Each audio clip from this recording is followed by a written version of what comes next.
आषाढी एकादशी निमित्त आज आपण उपवासाची रेसिपी पाहणार आहोत. उपवासा दिवशी जर तुम्हाला गोड खाण्याची इच्छा झाली असेल तर ऐनवेळी काय बनवायचं हा प्रश्न पडत असेल तर ही रेसिपी नक्की ट्राय करा.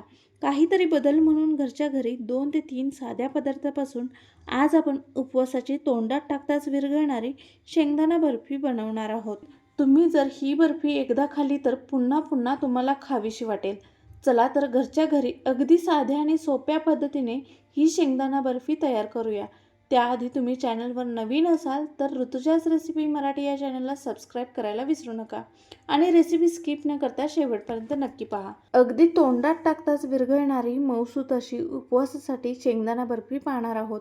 अगदी घरामध्ये सहज उपलब्ध असणाऱ्या साहित्यापासून फक्त 10 मिनिटात 1 चमचा तुपाचा वापर करून ही बर्फी तयार होते, जी एकदा बनवली की महिनाभर आरामात टिकते, खराब वगैरे होत नाही.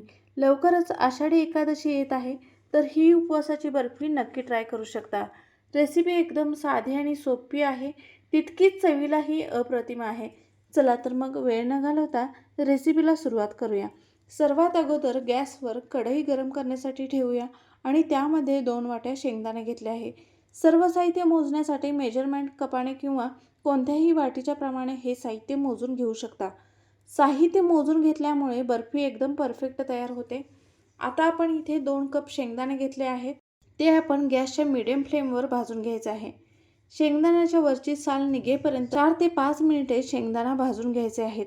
खूप जास्त शेंगदाणे भाजायचे नाही, नाहीतर मग बर्फीची टेस्ट थोडी बदलते. अगदी 4 ते 5 मिनिटांनी छान असे आपण शेंगदाणे इथे भाजून घेतले आहेत.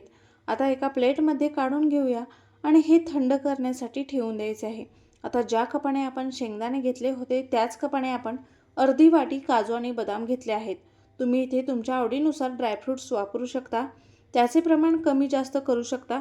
अगदी ऑप्शनल आहेत. काजू आणि बदाम आपल्याला 1 ते 2 मिनिटात भाजून घ्यायचे आहेत. हलकेसे याला देखील आपण इथे भाजून घेतले आहे. 2 कप शेंगदाणे घेतले होते त्यासाठी आपण इथे अर्धा कप काजू आणि बदाम घेतले आहेत. हे देखील भाजून आपण एका प्लेटमध्ये थंड होण्यासाठी ठेवून द्यायचे आहेत. आता यानंतर यामध्ये आपण किसून घेतलेले 1 वाटी सुकं खोबरं घेतलं आहे. हे सुद्धा आपल्याला मंद आचेवर थोडेसे तांबूस रंग येईपर्यंत भाजून घ्यायचे आहे. खूप जास्त भाजायचे नाही. 2 वाटी शेंगदाण्यासाठी 1 वाटी सुकं खोबरं घेतलं आहे. ही बर्फी बनवताना सुक्या खोबऱ्याचा वापर केला की बर्फी चवीला अगदी छान लागते, किंवा तुम्ही समप्रमाणात सुद्धा वापर करू शकता. 1 वाटी शेंगदाण्यासाठी 1 वाटी खोबऱ्याचा वापर देखील करू शकता. भाजलेले खोबरे आपण प्लेटमध्ये काढून घ्यायचे आणि थंड होण्यासाठी ठेवून द्यायचे आहे. सुरुवातीला आपण शेंगदाणे भाजून घेतले होते ते पूर्णपणे थंड करून घेतले आहे. त्यानंतर त्याची जी वरची साल आहे ती लगेचच निघून जाते. तर अशा प्रकारे आपण साल काढून घेऊया. अशा पद्धतीने आपण सर्व शेंगदाण्याची वरची साल काढून आता एका मिक्सरच्या भांड्यामध्ये सर्व शेंगदाणे काढून घ्यायचे आणि त्याची छान अशी बारीक पावडर करून घ्यायची आहे. ही अशी आपण पावडर तयार करून घेतली आहे. एका बाउलमध्ये ही पावडर काढून घ्यायची आहे. अशी ही बारीक पावडर करून घ्यायची आहे. त्यानंतर मिक्सरच्या भांड्यामध्ये आपण जे खोबरे भाजून घेतले होते ते यामध्ये काढून घ्यायचे आहे. त्यानंतर भाजून घेतलेले बदाम आणि काजू हे सुद्धा यामध्ये घालायचे. याला सुद्धा मिक्सरमधून छान असे बारीक करून घ्यायचे आहे. आता इथे आपले काजू, बदाम आणि खोबरं याची सुद्धा छान अशी बारीक पावडर करून झाली आहे. हे सुद्धा आपण शेंगदाण्याच्या पावडरमध्ये मिक्स करून घ्यायचे आहे. दोन्ही साहित्य आपण मिक्स करून घेतले आहे. आता हे बाजूला ठेवून देऊया आणि ज्या ताटामध्ये आपण बर्फी सेट करणार आहोत त्या ताटाला आपण तूप लावून घ्यायचे आहे. त्यानंतर पुन्हा गॅसवर कढई गरम करण्यासाठी ठेवायची आणि त्यामध्ये आपण 1 चमचा तूप घालून घेणार आहोत. त्यामध्ये आपण 2 कप गूळ घालून घ्यायचा आहे. ज्या कपाने आपण सर्व साहित्य घेतले आहे त्याच कपाने आपण इथे गूळ घालून घेणार आहोत. जर तुम्हाला गोडाचे प्रमाण कमी हवे असेल तर ते तुम्ही तुमच्या आवडीनुसार कमी जास्त गुळाचा वापर करू शकता. आता आपण इथे गुळाचा पाक न करता फक्त गूळ पूर्णपणे वितळेपर्यंत गरम करून घ्यायचा आहे. अगदी मंद आचेवर 3 ते 4 मिनिटातच गूळ जो आहे तो पूर्णपणे वितळलेला आहे.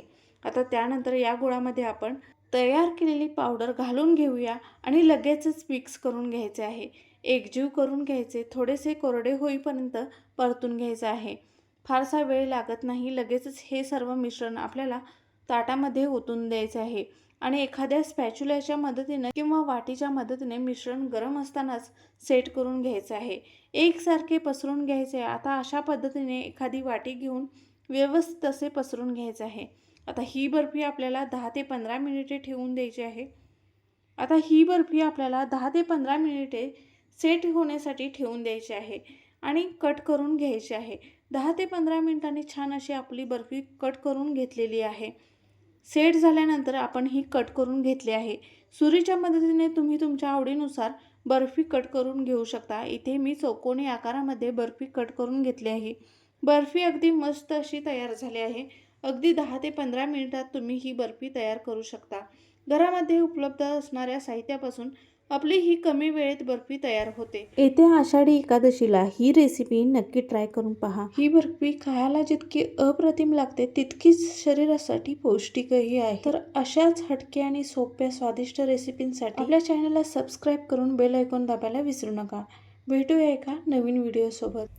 तर माझ्या सर्व वारकरी बांधवांना आषाढी एकादशीच्या मनापासून खूप खूप शुभेच्छा. रामकृष्ण हरी माऊली.